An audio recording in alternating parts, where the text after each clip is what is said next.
I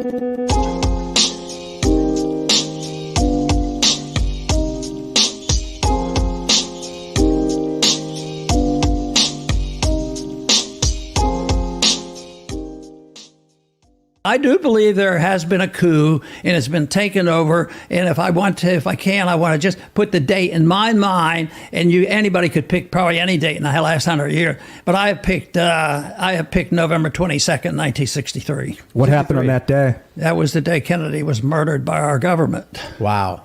By the CIA. Yep. And at the time, I remember matter of fact, Kennedy was killed in Dallas, but he landed at Kelly Air Force Base, and I was the flight surgeon there the day before, and I was aware of this trip. So this was a big big thing, and those early years, which we talked about a lot, especially the first year or two. Oh, Oswald did it. And then, and, the person they talk about most is Alan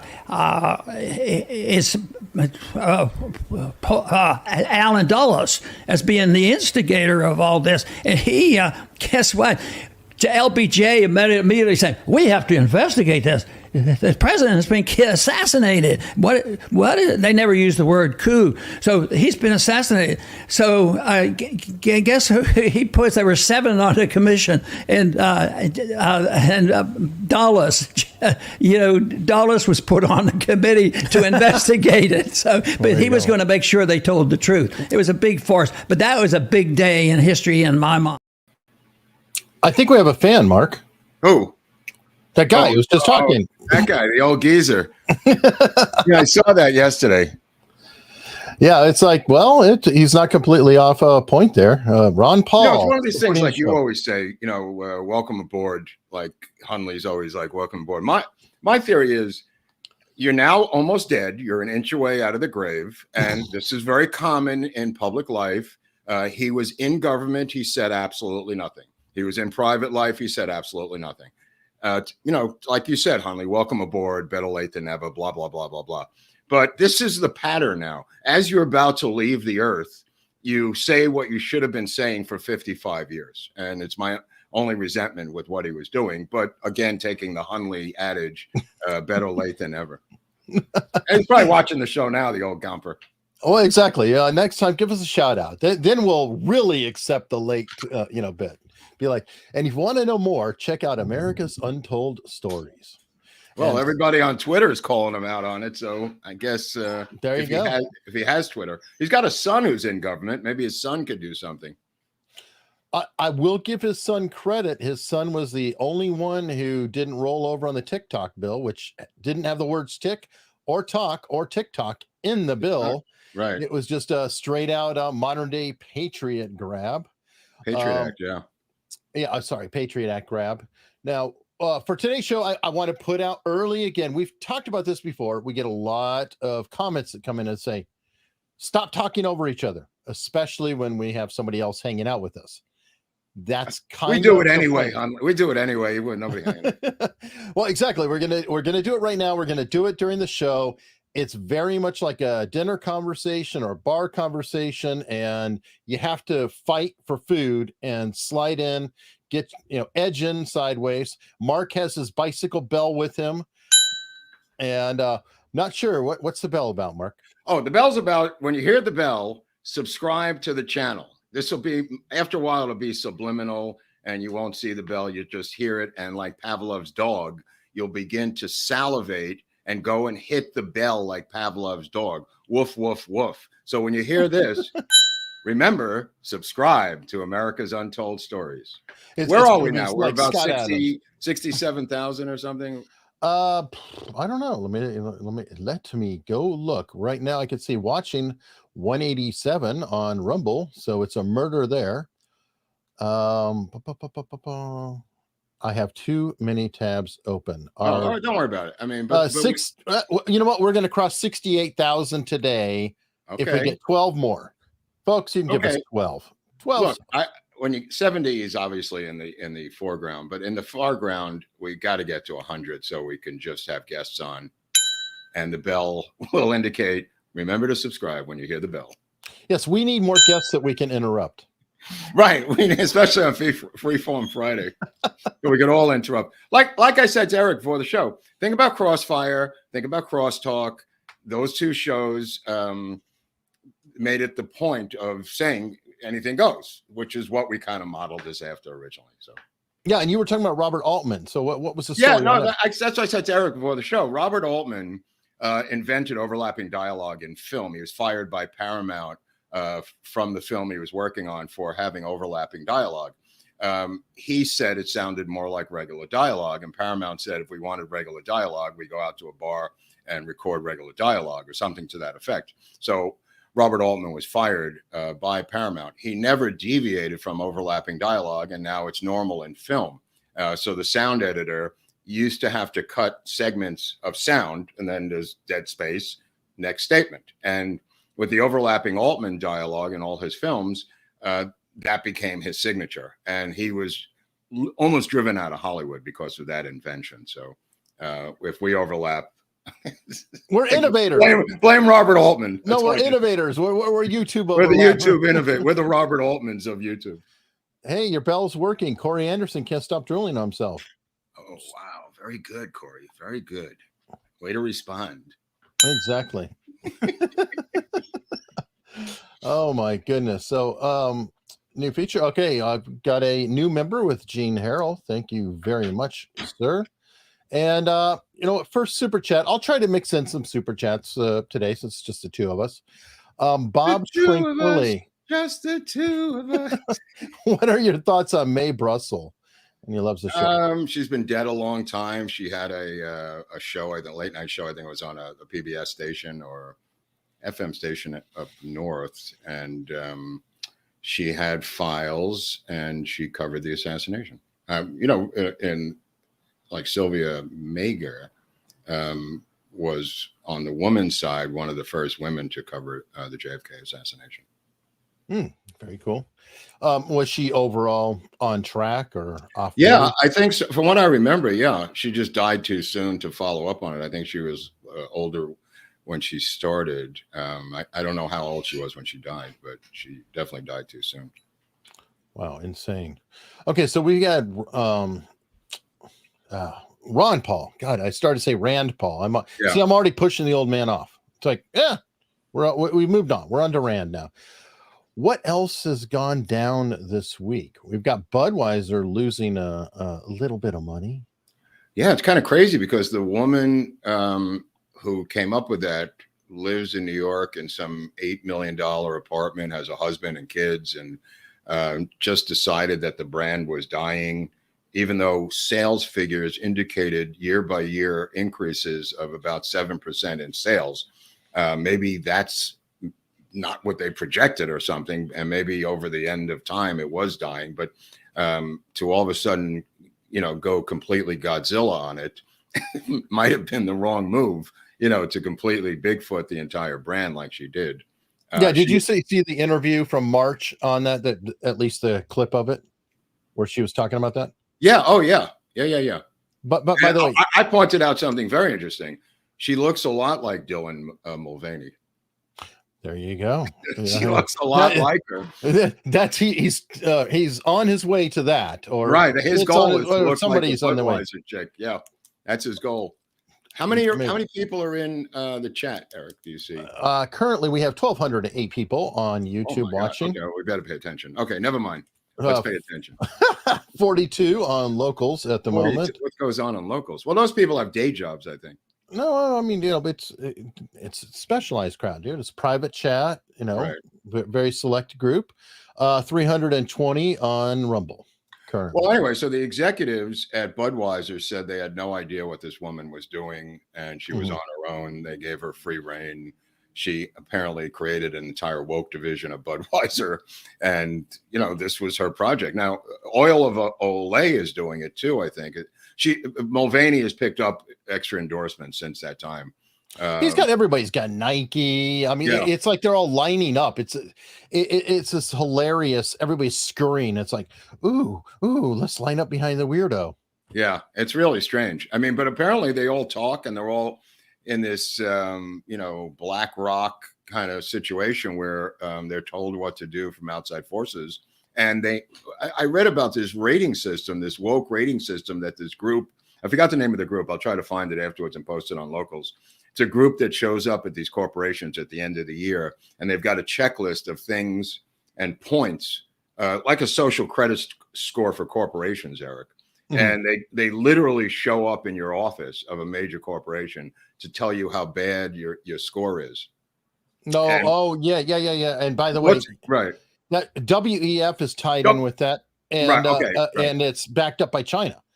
I can never remember his name, but the Indian Republican candidate, the first I heard from him, or that I remember, is he was talking to Patrick Bet-David about how that all works with the social credit score and all that BS, and the WEF coming in and BlackRock.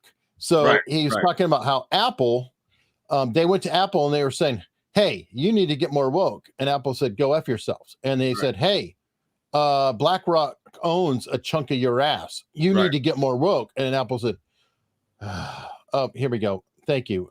Vivek Ramaswamy. I'm going to remember. It's a name that rolls off your tongue. You know? Eventually I'll say it enough that it'll actually stick. It's one of those that highly doubtful. Yeah, well, he's not bad. He's not a bad dude. That's the John Smith of Bombay, that name. Probably. You know how many? There's 42 million of those in the Bombay phone book. I absolutely. He's got the fun bell. All right. So speaking of that, you know what? Before we leave Bud, I shared this on my show earlier today, the legal panel, which I think that folks might appreciate it a little bit. It's a modernization of the Bud Light commercial. You remember the commercial in the early '80s, late '90s, early '80s about Real Men of Genius? Oh, vaguely, yeah. Real Men of Genius, yes. Well, okay, so we have an updated version of it to address current times, and specifically Dylan Mulhavey. So here we go. Budweiser presents Real Men of Genius. Real Men of Genius. Today we salute you. Oh, I remember this. The really bad toupee wearer. Mr. Really Bad Toupee Wearer. Neon sign or exploding scoreboard ever could. Your chrome dome cover says, hey guys, look at me. What could you be thinking? You think it looks natural, but it couldn't look phonier if it had a chin strap. Look at you. Made of space-age fibers, it can repel anything. Rain, wind, snow, and especially young women. I don't think so. So crack open an ice cold Budweiser, Mr. Stud in a rug. Then crack open another for that thing on your head. I don't think it's all straight. Anyway. So did you see the one about the transgender that was accepted by the Royal Ballet Academy in England, 6'3" linebacker in a tutu? I don't know if you might have missed this story. If you don't subscribe like I do to the Transgender Times, a magazine that I get delivered every month. And no, this guy is 6'3", is in a tutu, and beat out or went around or was accepted over 250,000 little girl applicants who wanted to be ballerinas in the Royal Ballet of London. And he is now in there in this really exclusive school, Eric, where, it's like Juilliard, but a ballet in England. You know what I mean? Okay, this isn't quite the same thing, but have you ever heard of the ballet Trocadero? Mm-mm. Okay, that one, but it's kind of a comedy thing. That's all men dressed as ballerinas. Okay. And doing ballet. So they do like the female roles of ballet, but they go around, and it just popped in my head, except that one is kind of meant to be comedy. Well, I mean, there are guys like Nureyev, brilliant ballet artists. I mean, it's not a exclusive female thing, but This guy was accepted in this female situation as a transgendered woman.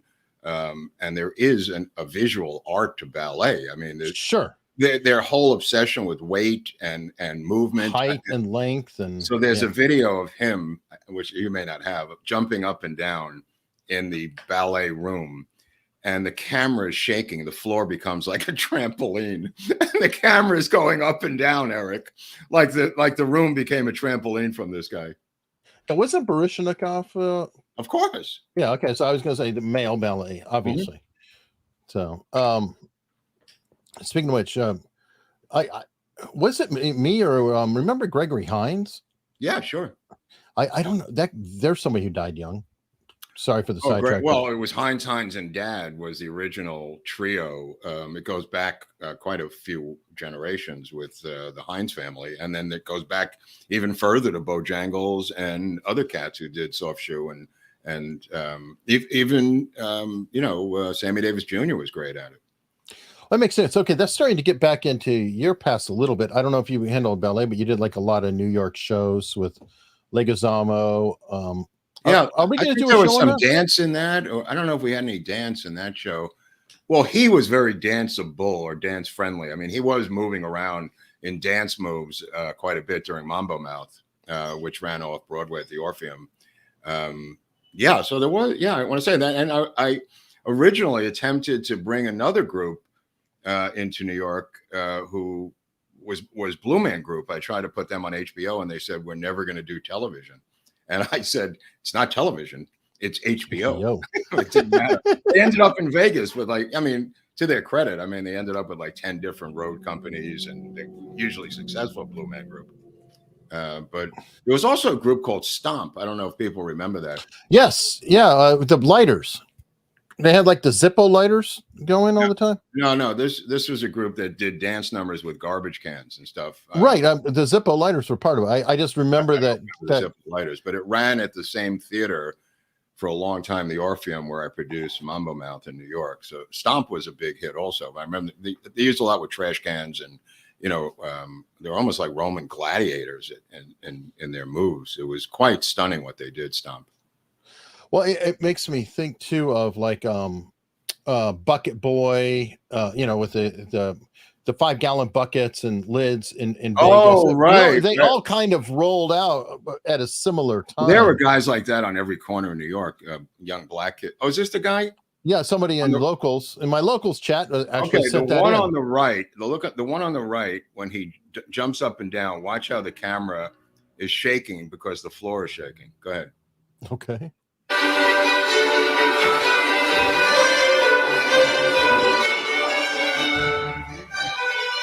Oh no, I don't even think that's who is this dude? Is this the guy on the right?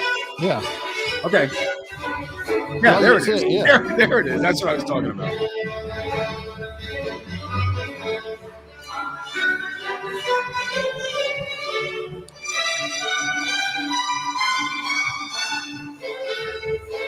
This is like something out of Monty Python. Oh yeah, it is.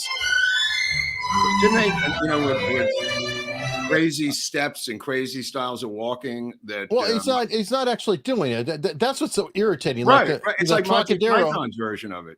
Yeah, Ballet Trocadero, they nail it. They do the full performance and they're on point. This guy, he's not even doing the movement. So it's really making a mockery saying, hey, look at your diversity hire.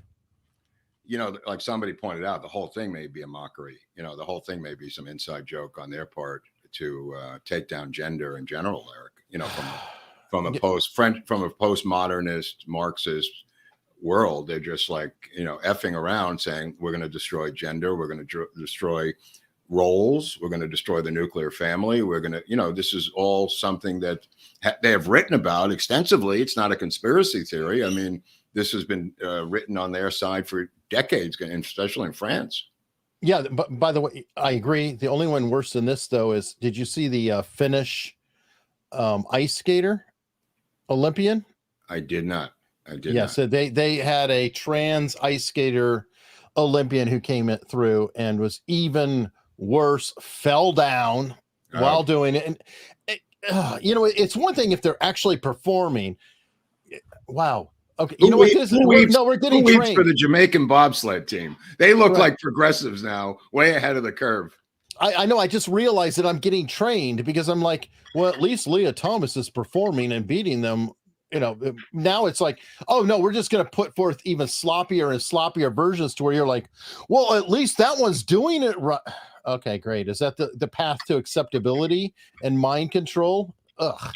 It's like if Jackie Robinson was the worst baseball player in the league and he had to break the color line and bat 203 and finish last in the batting race. Well played, Chris. Failed to finish. Okay. Well, they're finished, but they, I got it. Oh. Come on. It wasn't too bad. There's the bell. Oh my God. Anyway, all right. So Kay Oakley says we're awesome.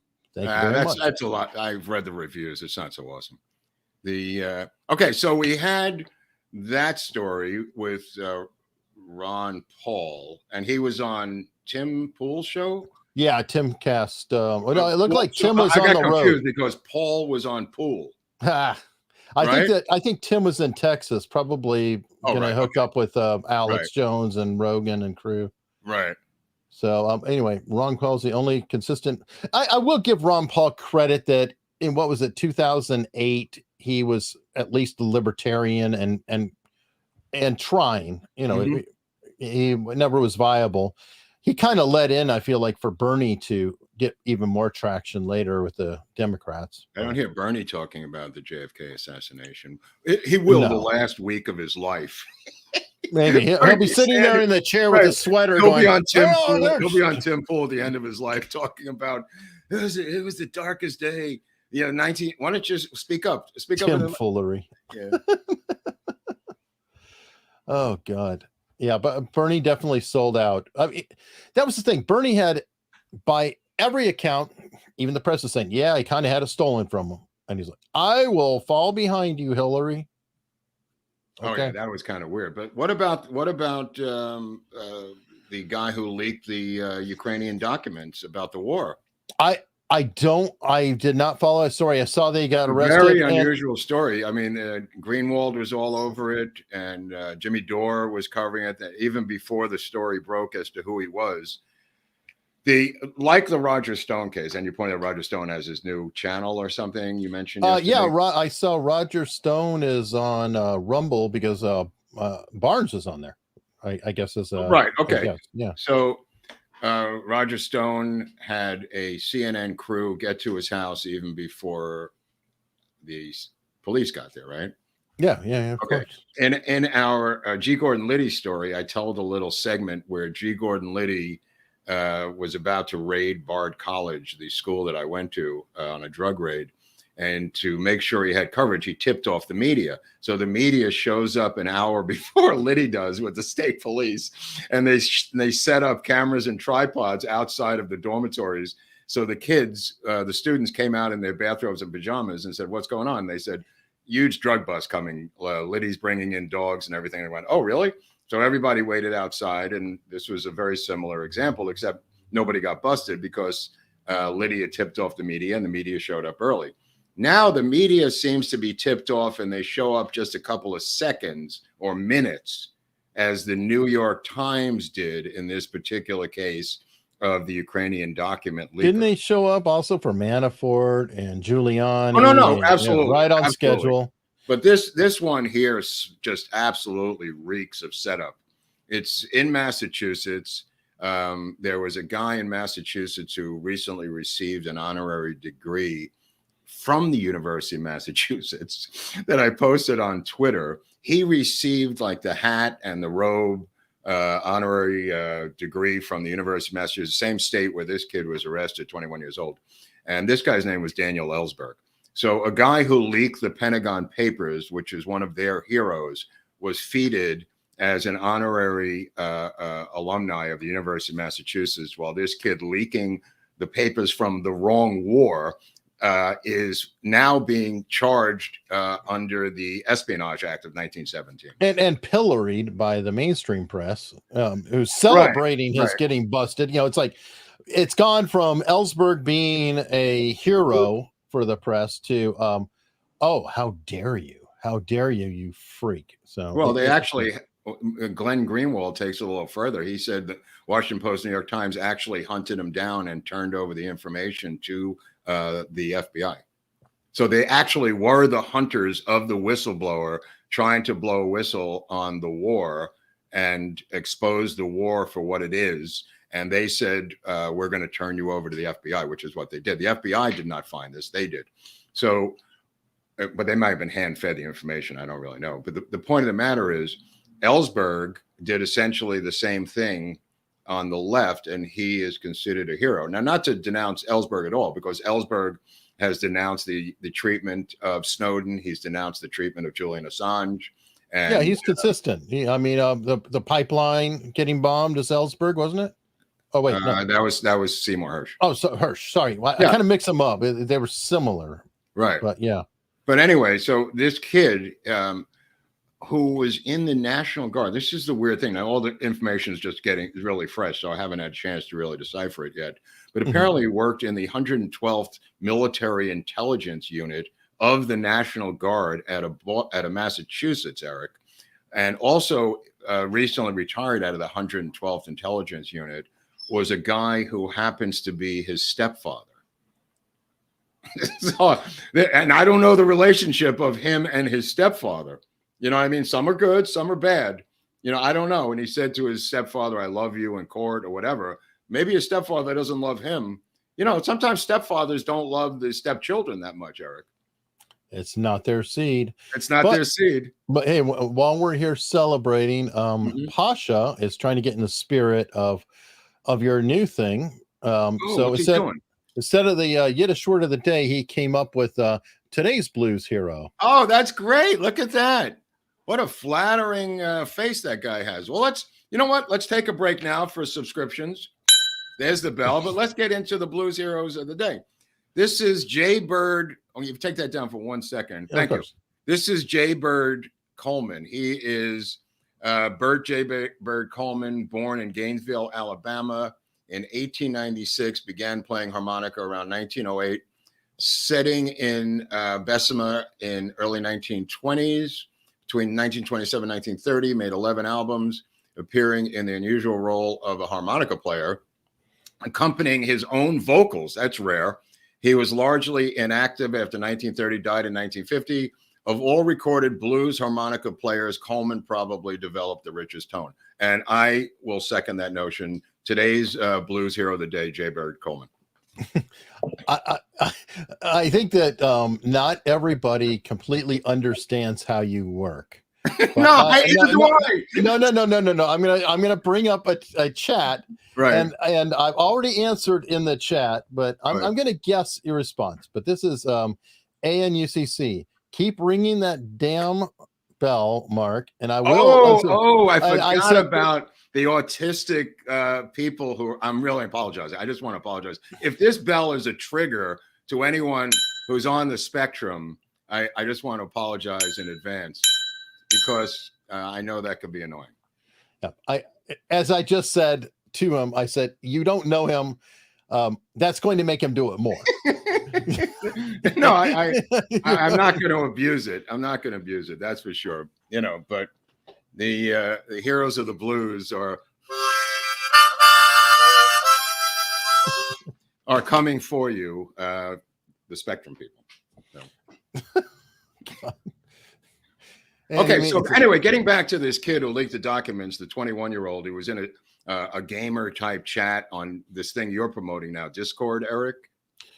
I'm not promoting him, but we have a Discord on our locals, unstructured.locals.com. What? See the scrolling banner on the bottom. That is an option for people to do it. I'm a grumpy person, and Mark is a complete boomer. So we're not going to spend a lot of time in the Discord. I don't think Mark even signed up or has an account in there. I don't even know what it is. I mean, you come up with these things I've never even heard of. I mean, but it is an option because it allows a chat room like 4chan or something, Eric? Kind of. Discord, it's a lot like Teams or Slack, or it's just a different variant, but it's very fast moving. Gamers really like it. A lot of people like it for chat and things. Now, If I go in there, can I score crystal meth from somebody? probably not, because our Discord is not going to be No, wide not open. ours. I'm talking about the gamer Discord chat room. I couldn't There's a answer lot that. of in rehabs today. There's a lot of kids. This is a new thing. In all seriousness, who are in for game addiction, and they have to take away the mouse, the joystick from them, and there's a tie-in to a gaming and crystal meth. So they'll do meth and stay up for days playing these games. Oh, I believe it. Yeah. This is the new wave of people in rehabs out here in Malibu. Yeah, no, I totally believe And it's legit. I'm not mocking it at all. I mean, it's completely legit. I talked to a bunch of these kids, and I said, I always ask them the same question: what's the record for the amount of time you've stayed up? And 5 days. I've heard 5. I've heard somewhere between 2 to 5 in there. But yeah, they have to search their brain for a second because they lose all track of time. They get psychosis too. Yeah. Absolutely. So they can't. If they see a game or the joystick, I mean, the whole thing's got to be taken away from them. Yeah, it's absolutely a very real, deep, hardcore addiction, which, by the way, Silicon Valley banks on. Facebook banks on it. I mean, all of this stuff, the dopamine rush. Oh, did my tweet get a like? Did I get a comment? Did our video get a like? Did we get a comment? Did we get a subscriber? All this stuff feeds it. It is disturbing. That thing. But I'm just talking about the game addiction combined with meth addiction. That combo of game meth. Sure. I understand there's game addiction by itself, as there is a type of gambling addiction where you're just pulling slots and doing stuff all day. But with the gambling thing, there's a payoff of money and that rush and everything else. And the gaming thing has rushes in there. But when they combine it with meth, it's like rocket fuel. You know. Yeah, I know. It's sort of if like anybody has this at home with their kids. That's why I'm putting it out there. Yeah, it's like Jordan Peterson trying to get off benzos. It's like next level addiction stuff. Yeah, that's an interesting debacle. But also, I just want to give a shout out to this film for the weekend, the original Swedish version of The Girl with the Dragon Tattoo, not the Daniel Craig one with Mara. The original one, I really recommend it. It's a dark film. There's 3 of them. There's 3 of them, but this is the original one in the series. David Fincher directed a very weak remake of this film, The Girl with the Dragon Tattoo, I thought. But the original one is fantastic. You know, okay, it's weird that you brought that up because I almost did a short on the subject because suddenly it came up in the headlines. Scarlett Johansson got turned down for the role because she was too attractive. Yeah, that's part of the debate of the thing. The lead is a goth punk character in Sweden, so that's part of the debate about how Mara got the part. The actress who's interestingly enough probably the only actress in Hollywood whose grandfather owned the Giants and the grandfather on the other side owned the Pittsburgh Steelers. Look it up. It's a really weird oddity of this girl. I you know what though, I call bullshit because there was a movie about Eileen Wuornos called Monster, and God, I forgot the actress's name from Charlize Theron. Yeah, who is not unbeautiful, shall we say? That is one beautiful woman, and somehow they managed to make her look less attractive. So come on. Well, not to give it away, but in the storyline, it is a big part of the story. It's not just the look; it's part of the story. That's all I'll say. It's not just the girl has to look a particular way. It's actually woven into the story that she looks this weird and is a strange-looking girl. They couldn't make Scarlett weird looking. That would never work. And you'll see after you see the movie. You'll see after you see the movie.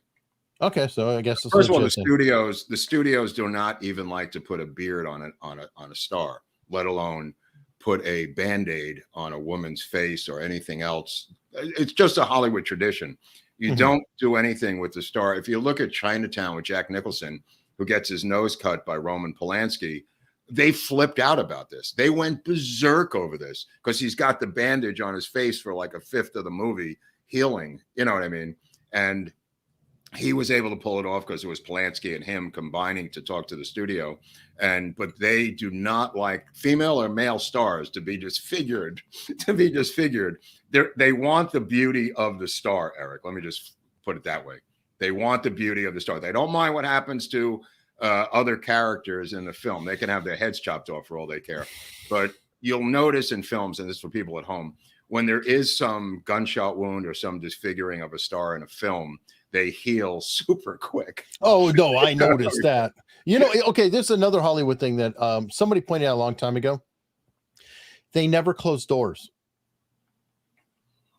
Every time. I'll tell you another one. Listen to the sound of a door closing on a car in a movie, because those beat up show cars have absolutely nothing in there in the door, and it sounds like a tin can. They rattle, yeah. It rattles because that show car has been beaten to death and the guts is stripped out of it and there's nothing inside the car. So when you hear that, that's supposed to be replaced in post with a thick sounding door, but they very rarely do. Yeah. And then also doors in movie sets, you could tell it's a set as opposed to a house or a room by the door in that room as it closes. And I don't know if Eric was referring to that. Well, no, I mean, they always leave the room and they never close the damn door, or they enter the room and they never. If you just watch TV movies, there is not a time when we're doing this show that a police car does not go by. No, it's a marker. The show's on. Get in the car, Sarge. You know what? What you need to do is save your energy with a bell and time it to the siren. Right. The siren means that not only you must subscribe and get 3 others to subscribe. Well, it's funny. We have a lot of people have the Citizens app out here, which highlights crime within your neighborhood, and it goes. We have that ring all the time. It's nuts. Yeah, so it goes off, and it's always when I'm about to do something. I was going to go to the post office yesterday, and the post office is down the street, and it says "man with a gun at the post office." And I go, "Whoops! I'm gonna delay that trip till tomorrow." Speaking of that, have you noticed that Amber Alerts can't seem to get a narrower spectrum? It's like I'll get an Amber Alert, which is jarring. It's like, blah! All of a sudden my phone's going off, my wife's is going off, everything's going off. And I'll look down to the other side of the damn state. Oh, yeah. That's one thing. And I'll tell you something else. 95% of all Amber Alerts are custody squabbles. Oh, sure. Oh, yeah, Didn't return the kid on time Monday morning, blah, blah, blah. Unless it's something where they're not related, I'm not interested. You know what I mean? If it's a guy with his own son who's in a fight with his wife, I don't consider that. This is just me. Oh, yeah. An Amber Alert. I'm sorry. They may turn it into one by pursuing him with 52 cop cars and helicopters. And the guy goes, all right, forget it. But I mean, sometimes it's better left alone, totally. And again, I'd like it to at least be, within a certain distance, within let's say a 30-minute driving distance. Yeah. That's not uncalled for. Well, in journalism school, you learn that news is or used to be, I don't know what it is now, but it used to be the closer it is geographically, the more interest there is from the viewer. In other words, if you tell a story of someone being stabbed in the face and it's outside your door, it has a lot more resonance than someone stabbed in the face in a parking lot in Bombay, India. And that's an extreme example, but nevertheless, it applies geographically across the country. Mm-hmm. And if you'll notice that local news has now gone with national news feeds to save money. And also the national news feeds want to propagandize their political stuff. So they, a couple of years ago, began either forcing or offering national news feeds to local stations that used to cover more local events, and they'll open up with a national news feed. And I think that was being forced down their throats. Oh, yeah. But Allison Morrow, who's a friend, talked about how very early in her career, it would be like her and a camera person, and they would go, record whatever. Then it was, no, she was the damn camera person. And, so she would have to set up a tripod and write her own script. So they got rid of all of them, and then they shave it down to the producer. So yeah, you just keep cutting. Oh, cuts thing, right. But there may be a political aspect to it. There's another one, which is about 12 years ago or 10 years ago. they began to, the national news made a conscious effort to save money by covering weather disasters. If I don't know if people remember this, there was a shift in the national news from rarely covering a weather situation to magnifying it and going crazy. It was easy, it was cheap, and it was political. And I think that was about 8 to 10 years ago. Well, you know what else happened? What? They named winter storms. That didn't exist before because it was hurricanes had names. Right. But now winter storms have names. So that same time they suddenly had, blizzard, blah, blah, blah, blah, winter storm Wilkie. We used to have a guy in New York named Storm Fields. He was the weatherman, and he had a sister named, I forget her name, like Cloud Fields. And then the father was a weather guy. He had another storm-related name. Yeah, so he was trapped. He had only two choices in his life. He can either be a weather person or a romance cover. Yeah, or a porn star, maybe. I mean, there you go. Well, anyway, have you noticed that Newsom's all over the country on some presidential tour, trying to get something going? Have you know? Or Sure. I'm in California, so it's obvious that he's. Yeah, gone. you're relieved he's gone. No. Oh, okay, thank you. Everybody else. He goes down to Costa Rica I want to say beginning of February every year to have vacation in Costa Rica and comes back looking Facelift. Yeah. But he never turns over the reins of power, which you're supposed to when you leave the state or the country. He never does that. No. And now the amount of drought-stricken area in California is down today. There was an article saying it's about 7% of the state. Weird little patches have technically a drought, but he reluctantly does not want to give up any emergency he's ever declared. So he was out beating the bushes saying, don't forget, we're still in a drought, as rain was coming down all over the state and homes were sliding in the mud into other people's homes. I mean, this guy is some piece of work, this Newsom. God, that makes me think of Adam Carolla bitching about California and the sprinklers. Every time he's driving down the highway in a rainstorm, he sees the sprinklers going off everywhere. I think Carolla interviewed him once years ago. Oh, he did. It's fantastic. He actually did nail him. And he was mayor of San Francisco.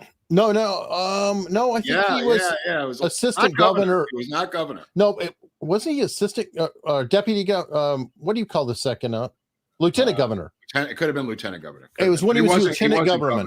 He wasn't governor yet. Yeah. Right. He was running, but he went on Carolla, and to Carolla's credit, Carolla pinned him down about the prison or school to prison pipeline. But he spouted off, and Carolla's like, "Yeah, you know how to solve that problem, right?" And he's like, "What?" He goes, 2 parents at home.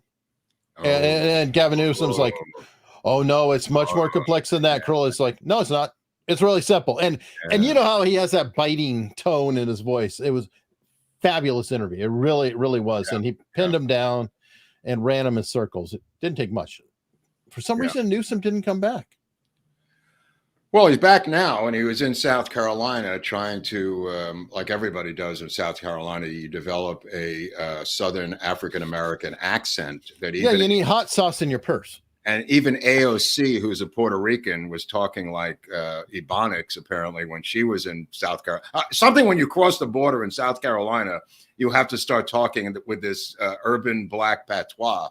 And I'm not really sure what's in the water down there. Oh, maybe. Gullah. They visited the Gullahs, and it's contagious, I guess. Well, I don't know if we covered this in our show from the custom shop, but one of the great cottons that we made shirts out of was Sea Island cotton out of Sea Island, Georgia. And the Gullahs were also involved in cotton with a type of cotton that's really fine. There's a voile shirt and there's Sea Island cotton that you could wear in humid conditions. That's unbelievable. Just a shout out to the cotton industry. No, that's awesome. And a reference to our episode on the custom shop, which I recommend people seeing if they want to understand how custom shirts and suits are made. So one island makes clothes and the other one makes financial chicanery with I don't know, but they make some incredible cotton out of Sea Island, Georgia. Now, we saw Kerry Lake was on last night. I was saying with Viva and Barnes. Yeah, you were really impressed, I heard. Well, it had some elements of Stacey Abrams. I mean, it was. And I don't want to look. I love Kerry Lake. Don't get me wrong. I love You're gonna rile up the chat, dude. but I love her. I hope she gets picked as VP by Mr. T. However, when you keep insisting you're the governor of Georgia, of Arizona, and other people are there, and it's one thing to say we're contesting it, we're going to court, we're going to fight to the death. That's great, but she just, it just sounded Abrams-ish. Let me just put it that way. And then Viva asked her the same question 3 times in a row, and as you know, if Viva repeats himself because he's so neurotic, he's pissed. He's mad. He's mad at his face, but trust me, he's pissed. Yeah, and he kept asking, and I'm just paraphrasing the question, which is what we've all been discussing for months, and he asked her, should we, to compete against evil and roll up our arms and roll up our sleeves and get our hands dirty to fight these lying, evil MFs, I mean, how do you compete with evil? And there's a debate whether you got to get your hands dirty. And the old Republican Party had a cat named Lee Atwater, who was a blues musician. Oh, he was good. Right. And he was their plumbers unit guy, and he was their dirty tricks cat. And they knew how to fight dirty. Willie Horton. Willie Horton. We don't have that anymore, or you guys don't have it anymore. And it's amazing to me, coming over from the left to the right, that how passive, how accepting the right is, and how they refuse to even do stuff like, protest anything, even having civil disobedience situations, in basic 101 Gandhi stuff. Even that's anathema to them. It's astounding to me how little it's unseemly to the crowd. I don't know if it's unseemly or what the deal is, but I mean, every culture on earth has taken to the streets in the past number of years over these events, except for ours. And they go, dude, it's January 6th, bro. That's what they want. Okay, that's what they want. But at what point do you stand up on your hind legs and say, I've had enough. I am a man. I am not going to be beaten down and die a slave. It's like out of Spartacus or something. At some point, and I keep asking this, when is enough enough? I mean, she laid out a case yesterday, and I don't disagree with Kerry Lake, that the election was flat out stolen in broad daylight in Arizona. I completely agree with her. The question is, what are you going to do about it? Because she then went into her story of how the courts are corrupt and they were not disagreeing with her. And finally, Viva said, at what point do you roll up your sleeves and get dirty? And she went around in circles, wouldn't answer the question. And Viva asked her, I think 3 times, and she wouldn't answer the question, Eric. And so I pose it to the people watching today. At what point is enough already? If your elections are rigged, if your situation is like this, at what point, when it's so odious, do you throw yourself on the gears of the machine and stop the machine? And again, I don't know, what's going on over here on the right, but there seems to be a lot of rage, a lot of anger, and everyone points to January 6th, which was designed to intimidate you from not doing anything. That's the point of January 6th. Well, January 6th is the new racism, which has been used forever as a cudgel. It's like, that's racist, that's bigoted. That's it. Anytime anybody makes a statement, and they would do it until Trump pretty much ran them out on that, because they wanted to say, you're racist to Trump all the time. It's like, yeah, whatever, next. Fake news. And he just kept going. So now they've got January 6th. I'm not talking about what they've got anymore. I'm way past what their opinions are, what they've got, what they're trying to make me do. The question is to us. There's 85 million people who voted for this guy. There's probably 175 million who have sympathetic leanings towards this thing. What are we going to do? That is the question. And don't tell me about January 6th, bro. Don't tell me that that's what they want us to do. Don't tell me it's a trap. Don't tell me that's infiltrated. The left and the SDS with Mark Rudd and everyone else was infiltrated from day one. It didn't stop the movement. Going back to Hoover in the 50s, infiltrating the left. That's not a reason to do nothing. It's almost like these people are trying to find reasons to do nothing, Eric. They want this to magically go away. They seem to be, and I'm not, this is new. This is new. I get it, but it's getting old. It's getting old. This is 3 or 4 years of this now, of this incredible beating down of people where they're now going into the Catholic churches. And this is not about the Catholic Church. This is about trying, from a Marxist point of view, to eliminate the power of the church. Alinsky is doing the same thing in Kiev with the Russian Orthodox Church. Most totalitarian regimes cut the church off at the neck. Hitler did it. I mean, a lot of totalitarian groups do the same thing. And here it just seems like the people are stunned. They seem stunned, like a deer in the headlights. And at some point, that car is going to run you over. You got to get out of the way of the headlights. Fair enough. By the way, hit the bell. Oh, sorry. Thank you. There it is. We just crossed 68,000. Whoa! Tell them what they've won, Hunley. You've won a thermos from. That we'll say cheers. Yes, cheers. Absolutely. But on a sad note, that's a good number. 68 is good. Al Jaffe passed away. 102. Mad Magazine, classic. I don't remember Al Jaffe. I just remember Gaines, William Gaines, and some of the other artists. Sergio Aragonés, Don Martin, Al Jaffe. He's like the last of the cadre. I remember. I mean, to be honest, I mean, it was shoddy art to begin with. It was kids' art. I thought it was very juvenile. I thought it was a publication for 7 to 12-year-olds, roughly. I mean, I'm coming from a Lampoon perspective. I was going to say, but yeah, no. I mean, it was just a much higher level of art, much higher level of writing. But for Mad, that group was like 7 to, I want to say 11 or 12. That little window there, perfect. But the art itself, I mean, the thing I love was the fold-out gate in the back. That was brilliant. That was the best thing about Mad Magazine. The what's known as the third cover in magazine publishing is the inside back cover to you people at home. That's called the third cover in magazines. Well, guess what? Al Jaffe created the fold-in. Right. Okay. I'm saying that is brilliant. And that's who just died. The gate. Now, hold on. For Al Jaffe. Subscribe for Al Jaffe, another Jewish comic book writer. Let me get we got some super chats here. I don't remember what this is about. The quarterly said the increase in sales was because the price increases, but sales had previously gone down. Bud Light is what that's talking about. Oh, did you see the 18,000 cows that got blown to smithereens yesterday? They said it was some sort of vacuum event. No, it reeks of sabotage. 18,000 cows were killed. Hold on. So first it was the chickens. All of a sudden, all the chicken farms. Cows. Now it's cows. 18,000 cows were blown to smithereens yesterday. And they're saying it's some sort of honey badger effect. If anybody knows what this is, I posted it on Twitter because I found an article about it. And the whole entire article was about the event. And in journalism school, you're trained in the first paragraph to write who, what, where, when, and why in the first paragraph. So the why, I'm going like, where's the why? Why did this happen? And in the last paragraph of this article, it might have been USA Today. I'm not really sure. But I posted it on Twitter.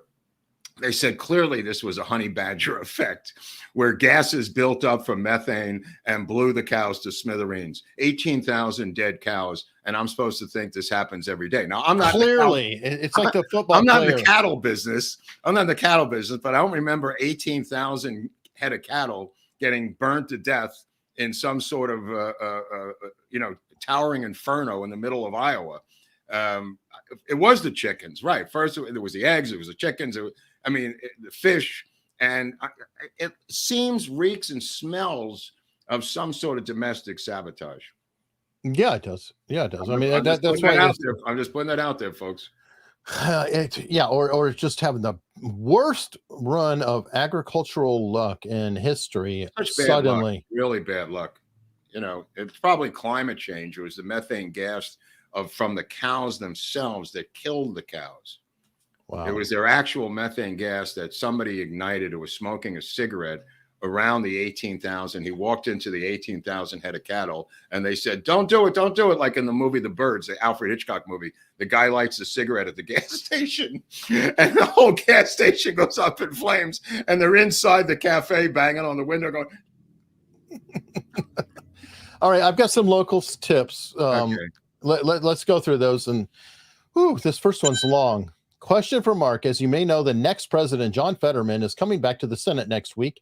And we like to start with a big splash. Will you be open to coming over and writing a speech for him, fully paid, and joining the team? If yes, can you unblock me on Twitter? I promise I will stop calling you the lost brother of Gene Wilder. First of all, once you're blocked, you're done. That's it. You're not getting back. You had your chance, didn't you, bro? You had your chance. You can come over here all day, but you're not getting unblocked, whoever you are. But yeah, it's funny because Fetterman, Feinstein, and McConnell, all three of them are on the disabled list, right? Or on the DL. So Feinstein has disappeared, so they can't approve the judges that they want. So they're trying to figure out what to do with Feinstein's seat. McConnell, God knows what happened to him. He fell down a flight of stairs. And then Fetterman, I just think they put the implant into his brain, to the AI implant so they can control him directly from Shanghai. I think that's what's going to go on with Fetterman.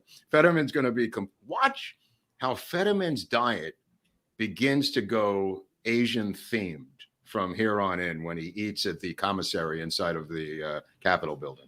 He is going to start to use chopsticks, and I think he's going to morph into like Zelig. Remember the Woody Allen movie Zelig, where everyone Woody Allen's next to, he becomes that person. In fact, there's one little segment in Zelig where he goes to Chinatown in New York and becomes Chinese. Watch what happens with Fetterman when he begins to develop Chinese features over the next few months. Okay, fair enough. More tips. Somebody's pointing out a tweet from Jesse Kelly saying that Jack Teixeira, it's Teixeira, by the way. Oh, Teixeira has about 15 minutes to come out as gay, or he's going away for a long time. Others are suggesting trans would be better. Wait, now what happened to the guy who went in, who had the stuff that he gave to Assange? Remember the guy who then he ran for the Senate? Oh, Manning. Yeah, Manning, not Peyton Manning. No. Bradley Manning. Formerly Bradley, now Jesus, I forgot it because whatever the B Manning was, he went into jail and they kept the came out.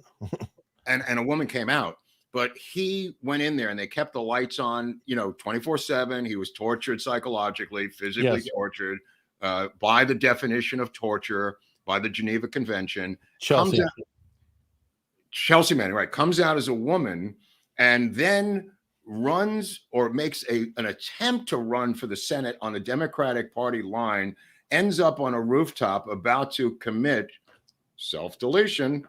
Thank you. Thank you. Thank you. Yes. Oh, man. Got that one, Hunley.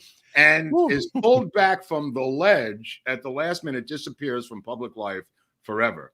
Will this happen to this Teixeira cat, the kid who's 21? Maybe.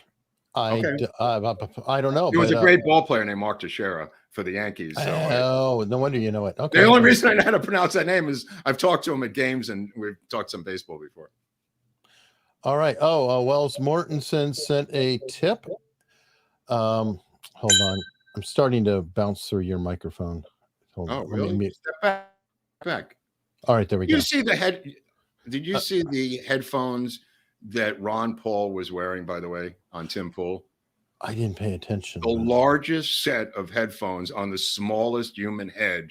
We were just cracking up, me and my friend watching it last night at home. And I said, if Hunley ever puts me in those headphones, I'm done. I sent you freaking no earbuds. I don't mind, but you got to see those. You just showed it. The headset. Yeah.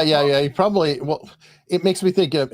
Remember that picture of Joe Biden with Jimmy Carter and Rosalind when they look like the two children, in a dollhouse? Right. Well, I'll tell you something. If JFK was wearing those headphones, the bullet might not have been able to penetrate the right temple. Good point. All right. Wells Mortensen sent a $5 tip. 50 years ago, Lou Reed put all of this into an immortal song. 200 years ago, she-males got depicted in art as an integral part of Thai Siam royal court. Why not learn from masters of this niche and instead push mediocre version of trans? This is a crisis of presentation, not matter itself. Oh, interesting. Well, Lou Reed Walking on the wild side, yeah. had a company. His company is called Sister Ray. It was run by my cousin Beth Groubert. It was just the two of them for many, many years. Beth ran Lou Reed's company, and she told me that it was on the West Side Highway down like around 14th Street, maybe a little further down. But she said to me that Lou had shock treatment. Shock treatment. Yeah, he must have written about it. But yeah. He would get catatonic, and he would stare out at the highway for hours at a time in the office itself. And he would just get frozen catatonic from the shock therapy, we believe. But didn't Joey Ramone also? Joey himself told me. Now, interestingly enough, my Uncle Louie from the coffee shop episode, Beth worked there sometimes. Louie was her father. And Lou Reed showed up at the funeral for my Uncle Louie and sent flowers and everything else. But Joey Ramone told me that they both went to Creedmoor, which is in Queens, a psychiatric place that used to give electroshock therapy. So Joey Ramone had it too, he told me. Okay. Joey Ramone started with a substance called Carbona. That was his drug of choice when he started as a kid. And if anybody knows that... it's glue, right? Sniffing glue? It's a rug cleaner. It's a rug cleaner. And the Ramones really loved it.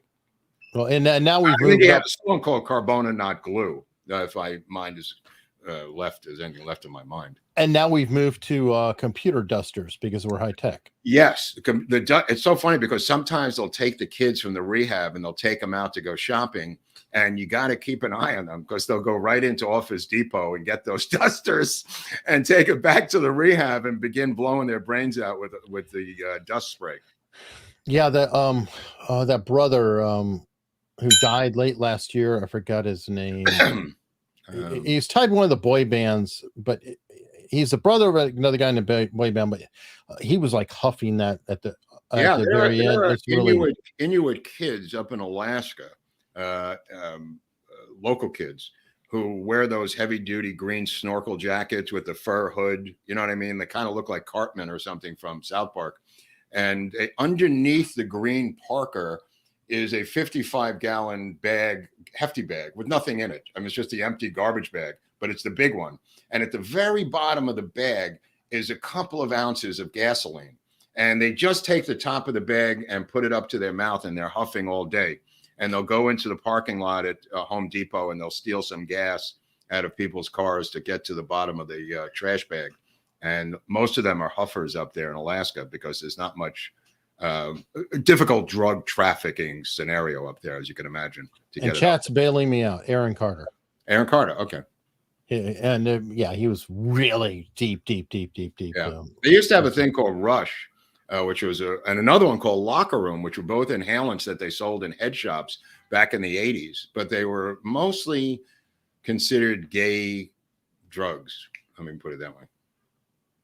Okay. On to Wells Mortensen. Jayberg Coleman, pretty solid on harmonica. God bless. I'm bringing up these antiques, Marks. Please do not stop. I won't. Got a few more to go. All right. Next tip. Did we get to know what is inside the papers other than want to limit people's access to leaks? Screw the sacrificial lamb. Were Ukraine losses advertised openly? Well, as Russian ones, right? I don't know. Go ahead. I'm sorry. By Ukraine government, the only red meat there. What's worth reading anyway? Right. Well, as Jimmy Dore pointed out and Glenn Greenwald, the information that came out was old news that had been discussed publicly on the Duran and by Jimmy Dore and by many others as to the physicality of the end of the war. In other words, the Ukrainians are running out of artillery shells. They're running out of stuff. They don't have this left. They don't have soldiers. You really need soldiers if you want to fight a war. So they're running out of soldiers. But I think there was technical information about them running out of specific things. And it may help the propaganda campaign of the Biden administration to release the document saying, look, they actually are running out of this crap. We have to send them even more crap. But apparently Macron and parts of Europe now are starting to try to find an exit strategy out of this Ukrainian mess because nobody's got anything left. Everybody's used every single can of soup and every single bullet and every single soldier That's why we're switching the media to Taiwan. But they want to, as you pointed out, and I pointed out, many people pointed out, they want a Patriot Act of this internet. They want to shut down, using the Espionage Act, any attempts to have these types of not just leaks, these shows, where they talk about from sourcing like the Duran and others, what's actually going on the ground. They hate that. Well, and by the way, I love the routine. They blame it on TikTok, but they don't even put the words TikTok in the bill. It's kind of like we've gone through this whole bit. We've gone from literally the Patriot Act, and if you're against it, then obviously you support terrorism, right? So then they moved away from that, and they said, okay, well, we want to censor you more, and we want to monitor you more. And you say, no, that's not right. We have a Bill of Rights. They say, oh, what? Do you support CP? Child. No, right? No, I agree. Okay. It's getting old. Now, yeah, but they've moved now, and if you complain about it, they say, so you support the CCP. Okay, well, I have an idea, one of my many ideas that never get implemented, but I think we need a media bill of rights. And in that media bill of rights, which will be signed by everyone who agrees to this in media, will be a layout of the rules of the road. It's not a legal document, but it will be the equivalent of the Bill of Rights for media, involving FCC licenses, involving lying, involved in what I've talked about for 20 years, which is a violation of the yelling fire in a crowded theater, the digital version of yelling fire in a crowded theater. I think we need to put this down on paper. Professional standards. Professional standards, like I say, a media bill of rights where you cannot digitally yell fire in a crowded theater.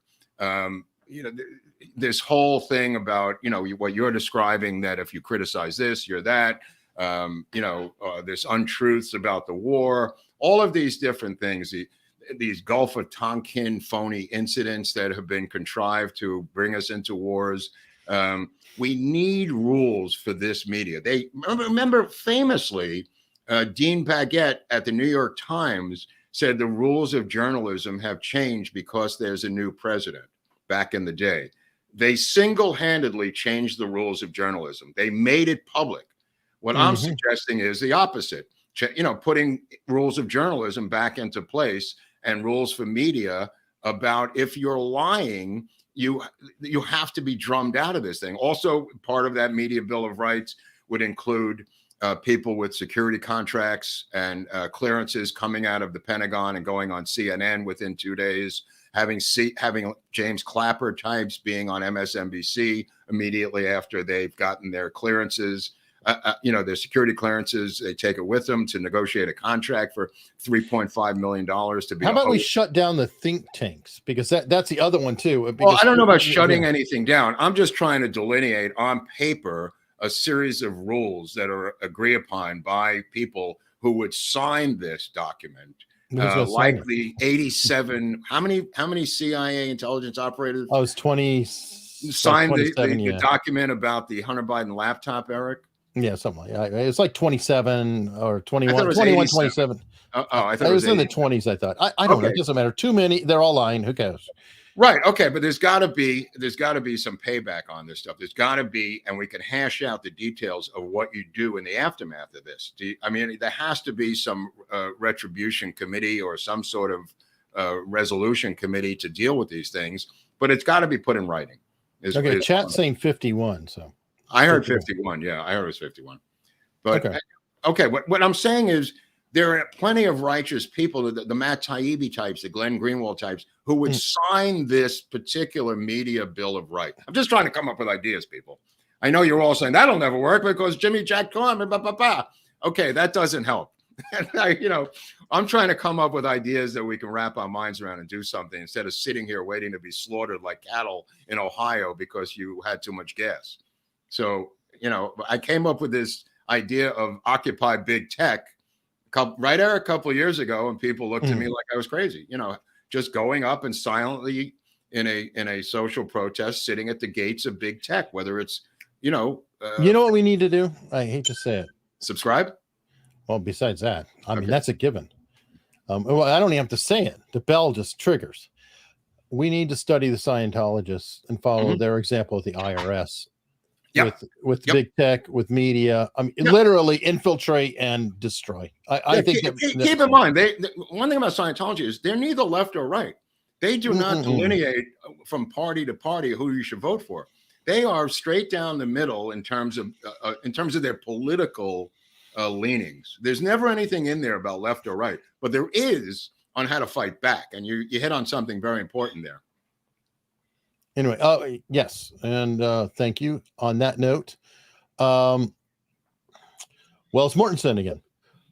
While I fully support, I guess it's the motion, you do not ever advertise freely to machine you're about to throw a wrench into it. You just do. Virtually, physically, metaphorically, you do, and you walk away from implosion it causes, period, roll credits. Well, I mean, Occupy Wall Street was organized and effective. I think Occupy Big Tech could be just as effective and organized as Occupy Wall Street. This might have been referring to something earlier. I'm trying to. I'm not sure. Yeah. No, well, I've got to stop. I was referring to the Berkeley Free Speech Movement of 1964. Sure, was my reference. So, and let me see. Oh, sorry, I guess got scrolled down. There's even more in here. Okay, today the Duran talked about the movie Come and See that is available on YouTube. Said it was the best war movie, and there's a link in the locals chat for that. Okay. You know what? Here, I'll just drop the link into this chat so folks can see it. Next one from Wells Mortensen. Okay, already got that. Fetterman for president is very mad you're not going to unblock and is now saying Mark is the lost brother of Gene Wilder. So it's all. You know what? I love Gene Wilder so much. I mean, it's such a compliment to be the lost brother of Gene Wilder. It was such a brilliant comic actor, as everybody agrees, from Young Frankenstein on down. Just fantastic comic actor. Willy Wonka, right?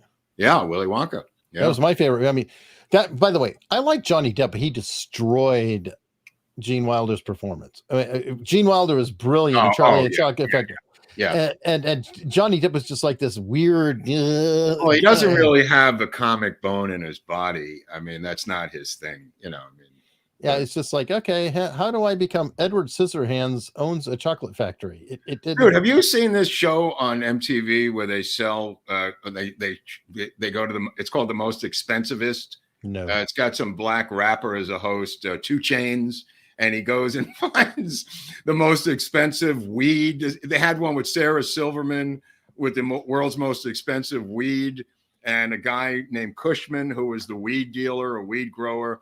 But they also had one where the guy collected Hollywood memorabilia, and he had the original Edward Scissorhands in his house. And the guy was going crazy. The host, 2 Chainz, who's a rapper, is always so freaking stoned that they add graphics like MTV does all around his head. It's just a very funny show. I highly recommend it. Yeah, I don't think I've watched anything on MTV since Catfish a few years ago. I think it's MTV. I don't even know anymore. They're all there's the bell. Time to subscribe, Eric. Absolutely. Okay, so more tips. I'm gonna get through these. I'm gonna pile drive and get through the tips. Go, Hunley, go. All right. Beth Groubert, getting Mark that extra drink. Well earned, Mister. Thank you. Okay. Jeff SK, Eric Hunley, the Ukraine leaks also let the cat out of the bag. We have American troops on the ground fighting. But we've been discussing that for a year. That's not really true. Everybody's discussed that for a year. Polish troops, American troops, they've been captured, they've been traded. That's not true. The British have been caught. Again, this is a phony document release and a phony espionage case, in my humble opinion. Fair enough. Gary W. sent in a tip. Mark, are you familiar with, oh boy, Anatoly Golitsyn, that's it. I've heard that name. KGB defector wrote new Lies for Old, all about deception and disinformation campaigns. Angleton believed he was a legit defector. The book came out in 1984 and predicted the fall of the Soviet Union. The final phase is when China hooks up with Russia after the U.S. gets spread too thin. Yeah, I am aware of it. Yeah, very interesting stuff. Angleton was at the late stages of his alcoholic demise when they had this Soviet defector up in an attic in, I want to say Maryland somewhere, or near Virginia, near the CIA headquarters. Kept him up there for 2 years, torturing the guy.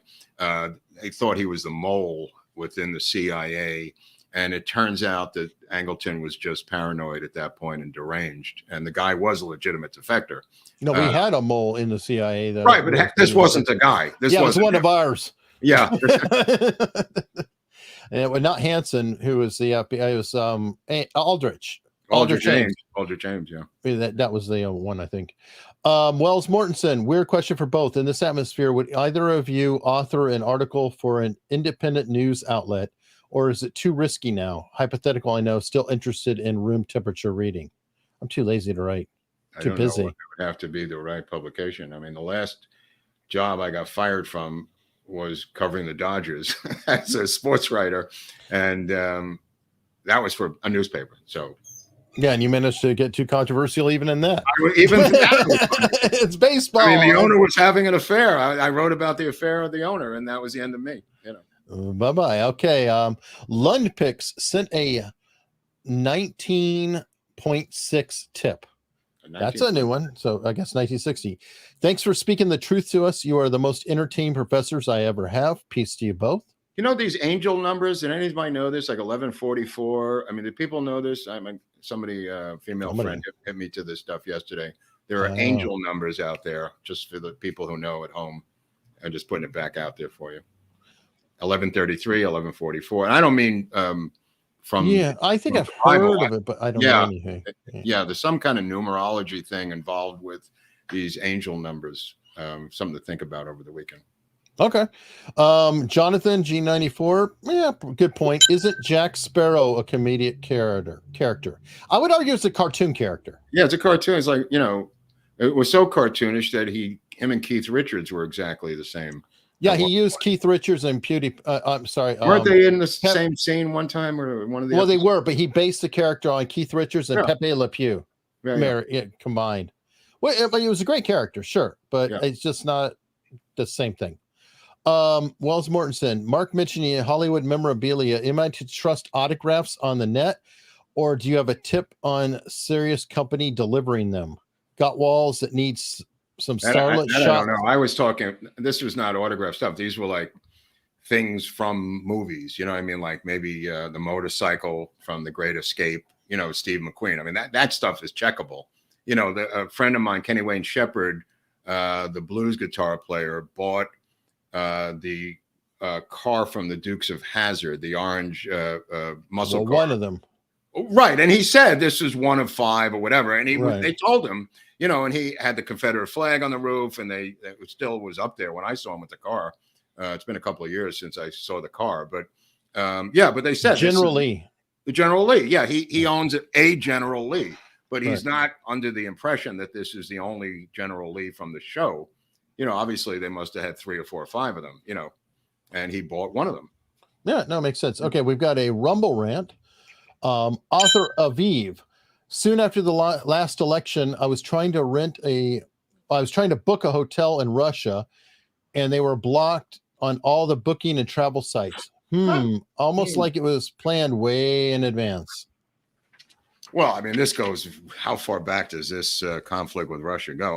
My theory has always been, this is the Brits tricking us into doing their bidding. This is an old thing that the Brits do with us. Their problem is with the Russians, not ours. And I think the British it wasn't a coincidence that Christopher Steele was former MI6. He wasn't from Chinese intelligence. He wasn't from Australian intelligence, although the Australian intelligence could be cunts as well.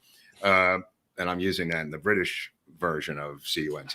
But Christopher Steele being British, I think for many, many times the Brits have duped us or worked with Anglophiles in our State Department to do their bidding against the Russians. Now, keep in mind, we are the #1 by far dealer in arms in the world. #1 by light years. But #2 is tied with #3. And they're light years behind, but the 2 and 3 are deadlocked in terms of money from arms sales. And that's Russia and Britain. And I think there lies the crux of our current situation between these two countries and the Brits using us as their low Cat spa. IQ, as their what? Cat spa. Okay, cat spa. Or I was going to say low IQ bully who's in back of them in high school. Yeah, I can see that. Okay. I like their brother. Right, or whatever, you know. I mean, I'm just saying that this is their thug bully brother that they bring in to fight with the Russians, you know, by making crap up, like the Steele dossier. Right. Well, like I said to you initially, I always thought the Steele dossier had a different name on the top of the dossier, and I think that name originally was Hunter Biden, and they just changed the name because a lot of it, if you look at the dossier, it matches so much. It matches so similar. I mean, he gave, I think, $2.5 million to the mayor's wife of Moscow, who runs one of the most amazing high-class bordello operations in Russia. He invested in that. Mm-hmm. He stayed in those hotels. He would be a guy who would do the type of sexual deviant things that the guy who had his name on the top of it would never do and has never done. You know what I mean? It's the perfect confession through projection. But I don't even think it's projection. I think that dossier was about him. Oh, yeah. But I mean, I'm just saying. And to be weaponized if necessary. I think these dossiers are all over the country, all over the world. They have dossiers on Macron, what he's doing with his elderly wife, and Merkel, what she did. I mean, there's dossiers on everyone that they can tap into at any time. I just think in this particular case, they simply changed the name on the top and got money from Perkins Co., from the Clinton campaign through the cutouts and blah, blah, blah. I just think they just changed the name on the top. Fair enough. All right. We've got a slew of super chats coming in here. Wasn't there a National Lampoon Young Ronnie comic of the president's son outing a Russian spy? Yes. Yes. All right. How did this low-level guy in the National Guard get a hold of these records? Answer me that, please. Well, I know it's a rhetorical question, but from what I understand, in this chat group, in this gaming chat group, some other member introduced them and they discussed them in the group. Wasn't him. Another member with a phony name introduced the documents into the group, and somehow this kid went more public with the documents. Okay, you said phony name. I bet you I know their initials. What, OG? FED. Right, yeah, but his initials were OG. The kid's initials were OG. No, but okay, I'm just saying the person who put them in, you probably would say their initials are FED. But anyway, no, I wouldn't dispute that, but I'm just saying that's the physicality from what I read. Okay, feels too convenient to have things that would perfect to promote the Restrict Act happen, and the perpetrator is all the bad things to motivate the left support. Agree. Well, there's been a long history of this. I mean, he wouldn't be the first patsy.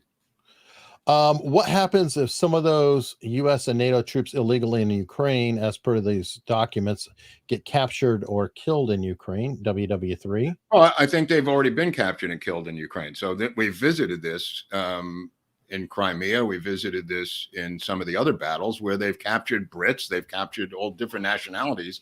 And typical, the disclaimer is always, soldier of fortune, guy on his own, just random guy, just passing through town. Contractor, general contractor, bro. Idea for show: the dark side of early TV stunt shows. To what lengths people went for fame. How some of That's Incredible really did get hurt, but networks kept it until backlash was huge, then canceled it. Fear Factor, etc. I'm going to think Jackass, but I don't know. I don't know if that's a show you'd want to do or not. Well, why are there stunt guys in TV? You're talking TV movies or something, or where were the stunt I guess guys? It's TV stunt guys are usually in movies. Well, I think they're talking about where real people are doing stupid things on camera for the purpose. How many shows are there like that? Jackass and that one, right? Oh, That's Incredible and Fear Factor. Well, first of all, you probably sign a 9,000-page disclaimer when you get on the show. I'm sure there's a few documents to sign that you're never going to sue the show. Oh, I'm sure. And you're willingly doing this. I just watched a box of. I gotta mute you again. Damn it. I just watched the Box of Broken Dreams episode. Mark, Did you discuss with Nick the devotion of his mother? Her love for him is palpable. No, I have not discussed that with him. You're asking me? Yes. No, I have not discussed that with Nick. In fact, I haven't met Nick. So, I mean, that would be Box of Dreams 2, The Reckoning. You emailed him though, right? Right. No, we had conversations. I Okay, didn't get so- into that. It was more about his recovery from heroin addiction and what he was doing in France and stuff of that nature. All right. Darren Conrad, happy Friday, guys. What about the deal at Bush Sr.'s funeral in which all those mysterious notes were being passed around? That I don't know what's in the notes. So, I mean, why would they pass them around on camera, Eric? Yeah, I know. I just couldn't. I mean, come on, I have Pasha. I have relatives in South Carolina. Speaking from personal experience, it's hard to not start talking in the drawl twang when you visit there. Well, okay, I'll point out one example of that. When I was in New Orleans, getting the key to the city from the mayor of New Orleans, when I put on the world's largest toga party, I stumbled in a Twilight parallel universe into a 7-Eleven with Sikhs with turbans, which is the standard dress, with swords for the owners of 7-Elevens. But this was outside of New Orleans, and they spoke with New Orleans Southern accents, but they were Sikhs. So that's always just, I went to, it was so disorienting. I was like, I was freaking out. I was in the army, a station with a guy named Joey Fu. And as he put it, he said, I'm half Chinese and half redneck. And he literally, but he had this just drawl, total Texas, and it's a little disconcerting. You get used to it. Right. Well, those Sikhs with a Southern accent was like, oh man, this is really bizarre. So I understand what Pasha is saying. There's a lot of textile Jews down in South Carolina from the 1800s, by the way. There was one that served under Jefferson Davis, who was the treasurer of the Confederacy. You might want to look up. That makes sense. Stanton, Johnson, and Holt killed Lincoln like LBJ, Hoover, and Dulles did JFK. Sterilization laws of Connecticut were the Nuremberg laws. Paperclip was Union Bank recouping investment. Okay. It was about 6 different things in there. I don't know if that's a question, but I don't know. We did cover the Lincoln assassination. Please check that out. Right. We did cover Operation Paperclip, and we're still covering Kennedy. Right. Enjoy. Okay. Thanks, Carl. Thank you. But there's a lot of stuff for Carl over the weekend. So definitely. 111 years to the hour, the Titanic hits the berg. Wow. Okay. Which berg did it hit? Rosenberg? The ice one. Oh, the iceberg. Okay, I'm sorry. Iceberg Slim. I 100% agree. I don't think we know how to. I think that's when you get off your ass and die. Oh, right. Yeah, I don't. It's odd. Like I feel like the modern David Horowitz. David Horowitz came over from the left because he was working at Ramparts magazine, I think it was, and the Black Panthers killed his secretary, and he looked into it, and she was murdered by members of the Black Panthers. And the other members of the left, the white people he hung out with, said, tough break. You got to crack some eggs to make an omelet. And that was a bridge too far for David Horowitz. And he left the left, and he left the Black Panther support and all that stuff and moved over to the right. And I kind of took like a similar route to Horowitz, although nothing that dramatic of my secretary being murdered by the Black Panthers as Horowitz experienced. But I'm just astonished by the lack of activity, physical activity, instead of this whataboutism or this finger pointing, or it's just at some point, the complaining just gets old, people. You know what I mean? It's just at some point, you got to shit or get off the pot.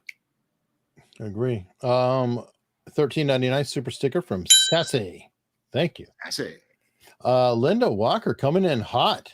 Whoa. Thank you very much. My PhD performance studies, I guess, taught it 4 decades in university. Mulvaney's shtick is nothing new there. Gone mainstream and crossed over as Trans World did. Need to take him and performance art politics for its serious intent to change society, not cute, benign entertainment. Oh, I don't think it's cute at all. No, I don't think it's cute at all. I think it's quite mischievous and devious. I mean, it's, this whole, look, have there been transvestitism for centuries? Yeah. I mean, there was a guy who used to be in the Olympics in the decathlon. It was on a box of Wheaties, right? And this guy Greg Louganis? No. There's a guy who lives no, I know. I'm sorry. Duh. Yeah. Over your way. Who lives in Malibu, right? The Kardashian. Right. So yeah. he used to run around Hollywood restaurants when they were about to close, and he'd run around in a dress. This was when he was in his 30s, right? And everybody would know who it was, and nobody cared. It was just his fetish. And then it wasn't until he was like, 59 or 62, whatever age he did this. There's now the science is there for him to transgender over to whatever the hell he wants out of his thing, and he's kind of conservative. If you look at him. No, he is. I mean, he's against every. He would agree, but a lot of them are Blair White. A lot of the traditional quote trans, male to female. One, they don't believe in the 72 genders. They're like, no, there's only 2. I was the wrong one. I'm trying to be the other. Well, what I'm trying to say is the transvestites just disappeared because the science has now allowed them to transgender into as close to what they dreamed of being scientifically or medically. It's almost like glorified plastic surgery has caught up with this former transvestitism. There was up in the Catskills, there was a summer resort. And I try to get this movie made about this group. It's a long story. Maybe we'll do a show about it. And they would meet during the summer dressed as women, like 30 of them, in the summer resort, the whole summer, or they'd come up from the city a couple of times. But that was the entire lifestyle for centuries. Now surgeons in Beverly Hills, literally 5 minutes ago, have figured out how to make money off this thing. So the Vanderbilt University and other schools are now going as far as to do this to children. That's how far this thing has gone. And I think originally it started out, benignly enough as transvestitism with a guy on MASH, dressing Klinger, as a woman. To get out of the military. Even Lenny Bruce did that to get out of the Navy. You know what I mean? Lenny Bruce did that on purpose to get released from the Merchant Marines. So, I mean, this has been around for centuries, but I think the medical science allowed this to happen.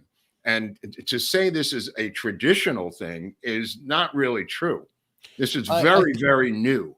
I think it's worse than that too, though, because I really believe deep down it's all about consent.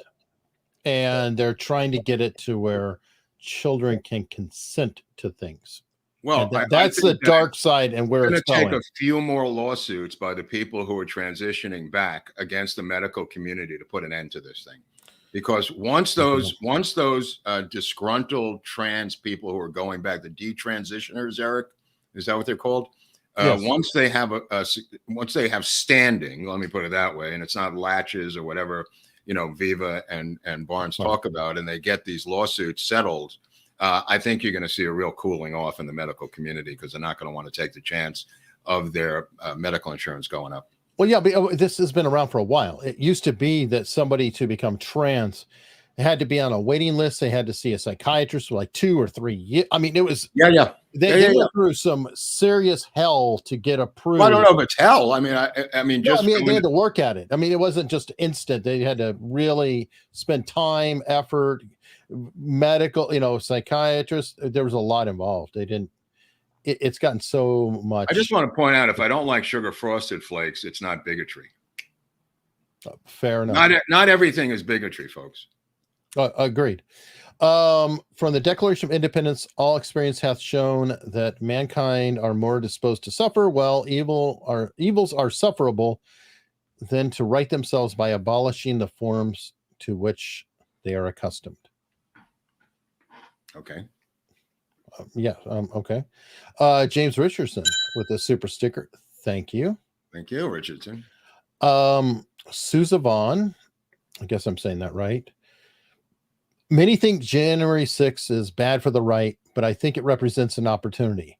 Every FBI agent and DOJ official involved in the prosecutions can be fired with cause. I agree. I think the first thing you got to do if you retain power is indict that Ashley Babbitt murderer and put this guy on trial, and in that trial expand out into the January 6th situation. Call witnesses. Right, because that is just a brazen murder, whether it's second degree, first degree, accidental homicide, or or straight up planned murder. I have no idea. But that grand jury needs to be convened outside of DC at some point and indict this cat and get this trial going for murder one of Ashley Babbitt. I don't think we can start anywhere other places than the actual murder of Ashley Babbitt. Okay, somebody's correcting, saying that was Nosenko, not Golitsyn. Yeah, I don't know what the Golitsyn was. That was Nosenko. I think there was a Golitsyn who was one too. There's multiple defectors. I don't know about Golitsyn. I know about Nosenko. I don't know the other story. Gene Wilder in Start the Revolution Without Me. Watchable. Mark's Bell is so good. Okay, I'm just gonna. Some people are not gonna like the bell. Well, go and do it twice because Otto sent a tip in locals too, wanting you to ring the bell. Yeah, putz. Okay. Oh, that's a good tip. I like Otto. Filthy McNasty. Whoa. Thoughts on American troops already in Ukraine? We kind of talked about that. I mean, look, are they in battle formations with their? No, it's like Vietnam with the advisors. Right. I mean, at what point do they have to like form a line, with U.S. flags? I mean, come on. No, I agree. Are you guys familiar with Royce White, former NBA player who ran for Congress against Ilhan Omar? Been on A. Jones would be great on Freeform Friday. I am. I actually interviewed the other person who ran against Ilhan Omar, who was the Somalian. I think they had him on their show, right? They might have. Joe Kent, I interviewed him. He was Washington, though, another place. But guess what? They all lost. Yeah, that's the point. They all lost. Hunch the Dirty Roofer. Mark, to build on your dossier theory, I think Hillary's camp had a case old Joe ran in the 16 primary. Yeah. I think they have dossiers on everybody. Oh, for sure. Yeah, they just changed the name on this one. I think that could have been the other way. I don't think she thought she was going to lose. I mean, I think in Brooklyn that night, what's her name? Her campaign manager, the gay cat, who came up with the Russia idea that night in Brooklyn. I mean, that's been fairly well documented. And I think the next couple of days they went with that Christopher Steele dossier. That makes sense. Carl Burkhalter, anniversary of Lincoln assassination. Oh, that's right. I forgot about that. I think people should look at our Lincoln episode. If you don't think there are conspiracies to kill United States presidents, take a look at the Lincoln episode because we get into the details of the conspiracy to kill Lincoln, culminating in the and Garfield too. And Garfield too, but specifically because of the anniversary, and culminating in the hanging of the conspirators, not just as we learned in school, John Wilkes Booth as the lone assassin. Why they can't address the conspiracy thing is bizarre, but I think they feel the narrative. Like, what was it, Garfield? They put out a thing within an hour that it was a lone assassin. Remember? Yeah, they sent out telegraphs to all the world leaders. Yeah, immediately. Stable. Yeah, everything's stable. It's all cool. Lone nut. We got him. Blah, blah, blah. Love you. Wish you were here. Super sticker from Treasure Hunter 100. Thank you. Wow. All right. And this is wrapping up the super chats. Back to the tips. We've got a little bit more. Mark, you always have a film recommendation of the week. I just have a book recommendation for the week. Oh, I said the whatchamacallit, the book on the show we did last week. Oh yeah, definitely. Bobby Baker's book. The Bobby Baker's Wheelin' and Dealin'. That's right. The book of the week is the Bobby Baker autobiography. Let me put it that way. All right. The Canadian Owl sent a $5 tip. Who? Who? I don't know. Who? Got my brother. I'm gonna hijack. My brother-in-law taught me about music when I was growing up because he was older and you listen to all the classic rock or whatever at the time. And some songs would come on like No Sugar Tonight or American Woman or whatever. And you go, guess who? I'm like, I don't know. And he's like, guess who? Yeah. some cat who's got a FM news show in wants to interview me. It's in Montgomery, Alabama. I don't know who he is. Cool. So yeah, which is fine. I'll do a phoner with the guy. But it turns out in his bio, he was in Miami for 25 years. Veteran guy, a veteran news guy, radio guy. Radio is great. He started out as the PR guy for Styx, the rock band. Oh God, good band. Yeah. Oh, mama. Anyway, Renegade's a classic song. Let me see. Canadian Owl, as LBJ is Mark's strong suit, below is a must listen for Friends of America's Untold Stories. And it's LBJ talking with Dick Russell in the White House, 1964. Dick Russell tells LBJ that he does not believe that the bullet hit Kennedy, also hit Connolly, and LBJ agrees with him. Plus what characters are coming up in AUS. We'll announce at the end. Interested parties sent a $10 tip. Obamacare put the money in the insurance market to make transition affordable to the masses. It's also money was put in for the rehab industry for 28-day stays without any pre-existing condition necessary.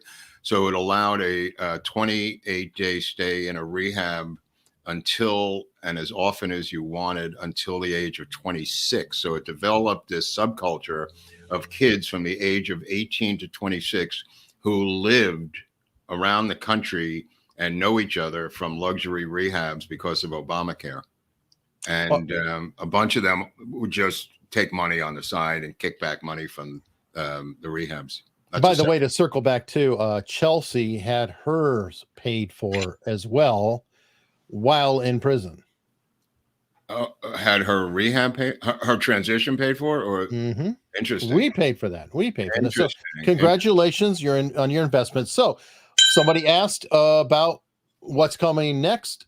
Who is coming up next Tuesday? Well, we're going to do this Rogues for a couple of. We're going to get into the Rogues. So it's a guy named Billy Sol Estes, who was an LBJ crony on Tuesday to follow up on the previous wheeling and dealing of Bobby Baker. We're going to go with Billy Sol Estes. Hey, where you been? James, we're talking here for 2 hours.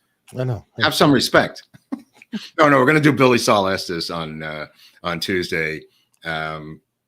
Fascinating Texas wheeler and dealer. Let me put it that way. Fantastic. And on that note, wait, what about the Patsy dog? Oh, hold on. Come on. There he is. And what about the bear? Yeah. Okay. No. Oh, he throws the bear. Well, you could always hold one up if you can keep them around. I can't keep them around. They seem to fly out the window here. But the books keep coming. Thank you for PayPaling me for the JFK Book Fund. It's going to be a big year. Very big. Because of the 60th anniversary, the reason I'm mentioning it, there are books that are needed to be pre-ordered that are not out yet. And there's going to be a slew of new books. So the PayPal JFK Book Fund is very helpful. Thanks. Also, on that note, a lot of people are asking, hey, are you going to be in Dallas? You're going to be in Dallas? Yes, we plan to be in Dallas. We don't know. We don't know about the Kappa conference yet. It's called Kappa. They don't have dates announced at this point. As soon as we know that there are dates, I will definitely share them. First of all, everything's in flux right now, so we don't know what we don't know. Between me and Eric, we don't know what's coming up. We don't know what the plans are. I mean, we've never had a 60th anniversary before, and these organizations may be planning different things, including me and Hunley. True. And I got one more rant that snuck in from Alex Daviduke, who we both met. We did? We met Alex. Oh, you're in Vegas. Yeah. Yep. And he's saying that the trans pushback is coming. Several months ago, lesbian mom Jamie Mitchell created Gays Against Groomers. GAG. Oh, yeah. She's been on Tucker, I think. Yeah. Yep. To go nuclear against PEDOs and trans usurping the LBG or LGB of the rainbow flag. The trans are now arming themselves with AK-47s. This is going to be an interesting. Yeah, and that's on that note, by the way, did you notice that after the Nashville incident, I got to be careful what we say, but Nashville incident, the gun control just disappeared. No talk whatsoever. When we identified the status of the shooter, who cares? What gun? What? Well, there's also the sitting on these manifestos, like they pointed out in the Pulse nightclub shooting by that Muslim cat, that it was a gay nightclub, and he didn't care about that at all. I mean, he was going in loaded for Christian Bear, and he didn't care that they were gay or not. But they want to spin the manifesto if they have one. Oh, definitely. And thank you for the super sticker. I just had it up. Couple more tips just snuck in the door. How goes it with the JFK assassination trading cards? Slowly. I'll get there. And then Rogue Thunder said that they love the rogues. What roast? Rogue. Which rogue? A tip on locals from Rogue Thunder is saying that's the guy's name? Right. It's their username, and they love the rogues. And then I see what you're saying. Right. Yeah, the LBJ rogues. Well, eventually we're going to get inside of his I don't know, his crime family. Let me just put it that way, for lack of a new phrase. The cats who are around him. Especially as we once we get past Kennedy, we can finish out the rest of the LBJ series. Oh, there's quite a bunch of guys in there. Yeah, there's a bunch of cats in there who were his crime family. You know, I don't know what else to say. I mean, but you know, yeah, it's a rogues gallery. There was a lot of money going around. There were bagmen. There was crimes, you know, that they were involved in. Yeah, but they'll get their own episodes. Is what I mean. Yeah, but for let me see. Tomorrow I have a grill stream on locals, and I hope consider joining. It's for locals members exclusive, and then Mark's been posting more on locals. There's a lot of activity going there. Yeah, there's a lot of stuff I've been doing there. I made a point of getting away from the Muscovite bird thing and more into our locals thing, because I think probably gonna. Yeah. Oh, geez. Quick mention, real quick. We didn't talk about Baldwin. Just a quick summation. Alec Baldwin will not be attending his preliminary hearing. Gee, it appears. Oh, well, you also said that they're having trouble crewing up. Yeah, I talked about that in March on here, but yes, he is having problems crewing up. I talked to a cinematographer, a union guy, and he said that they're all talking on social media and saying not only don't go crew with Russ, but don't go crew for Joel Souza. So yeah, I heard that. That was weird. That was kind of weird. I don't know what's their beef with Souza. I don't know. They're tying him to it somehow. I don't know the deal. But he's tied to the hip to Baldwin. I mean, they have a bunch of projects together that they did. And that might be why. Yeah. Souza's been so quiet after getting shot because he's smart. Notice he's not charged. Yeah. But the last director did get charged. Say Hello, Midnight Rider. Yeah. Souza did not. Right. But the Allman Brothers movie. Yeah. I just want to point out that Alec Baldwin will not be attending his preliminary hearing because he's too busy filming the damn movie. Well, we talked about this happening. I think there was another special prosecutor appointed, by the way. Two of them. Double barrel action. They're Siamese twins. They fight together. They're sewn together at the hip. It's going to be a tough battle. Texas cage match. Baldwin's we'll be there, man. The cage. We'll be there. Put up the dukes, man. Baldwin's going to get into the cage with them at some point. We have no idea where this is going. Well, we're going to somehow cover the preliminary hearing May 3rd in some fashion. Alec won't be there, but we'll try to at least see what's going on and do some coverage, even if we have to jump on with other lawyers who are doing it. But we definitely will be in the mix. And on that note, lots coming up. See everybody hopefully tomorrow, but if not, just see you on Locals and see you Tuesday.